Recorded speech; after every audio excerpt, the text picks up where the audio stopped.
if you don't trust your team to work remotely, you should have never hired them to begin with, period. And so it starts with trust and autonomy of your people.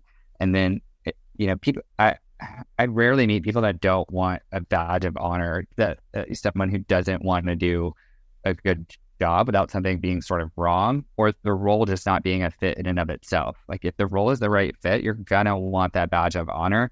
And you're going to intrinsically want to do a good job. And that's irrespective of pay, that's irrespective of spiffs, that's irrespective of all these external things that we're always shooting for. And when you create this environment of like, okay, you do you, I'm going to give you the training and support and infrastructure that you need. And when you need me, let me know. I very frequently, even despite the environment that we're in, I still see messaging like, I'm trying to control what they're doing. And it's like, don't control them, enable them to be, the best type, enable their performance to be optimal. And sometimes that is holding them accountable, but it's not telling them, oh, go do more calls and emails. It's really getting granular about what it is you're specifically asking. And then, I don't ask them how many calls and emails they're doing. I trust that they'll do a good job. And they do. I mean, that's why they're exceeding their numbers right now. Totally. And I think that's one of the benefits of being on a sales team or on in a team where your metrics and the performance is very visible. And it's really the only thing that matters. Anecdotally, we've had a bit of a culture like that. I can't say it was perfect, but we took 55 people remote in a 1 week period. We said, okay, we gave them notice on Monday or on Wednesday saying next week. This was like beginning of March. I think it was like first week of March, second week of March. We were pretty early. Wow. Said like starting Monday, everybody's working remotely. Cool. And the only problem relating to people's working hours that we've had to address is people actually working more. Exactly. So, which is the exact opposite of what I thought. I was like, they're at home with their PlayStations. They're just going to sit and play computer games and watch YouTube and this and this and that.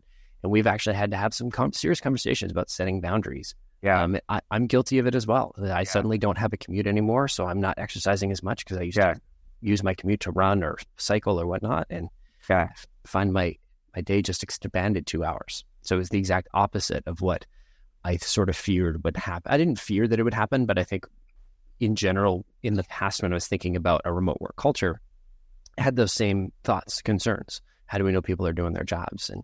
And it's not really a legitimate concern, because how do you know people are doing their jobs and they work in an office? It's like you can't see them actually producing. You can see them typing, you can see them sitting there, but that's not really what's creating the value.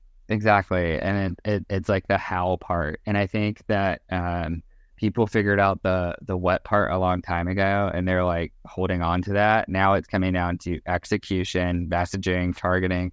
It's becoming almost like more science-based and less like gut check, and so I think that those leaders who are struggling and, write me messages on LinkedIn that are still kind of really far behind are the ones that are still kind of managing to that what. I mean, I definitely can relate to that too with the work-life balance thing, and have always worked in an office until this company. But if you think about it, we give college students more autonomy than we do grown adults. I mean, if you really think about it, is your teacher sitting there watching you write your paper after he or she assigns it? Like, no. I am naturally gravitate to working too much. I always have since I was younger. So one of the things that I've done to kind of be proactive about not doing that is I bookend my days with walks, listening to an ebook. And when I leave the house and listen to an ebook for like 45 minutes, come back home, I learned something, got some exercise. And when I'm back home, I'm at work. And then I leave again at the end of the day, go on a 45-minute walk. I read or I listen to an hour and a half of a book per day. When I come back home, I'm at home, and now I kind of act like I'm at home again. And it's been super effective for me to stay focused and mitigate distractions, but also so that I could be productive at that time, but also not let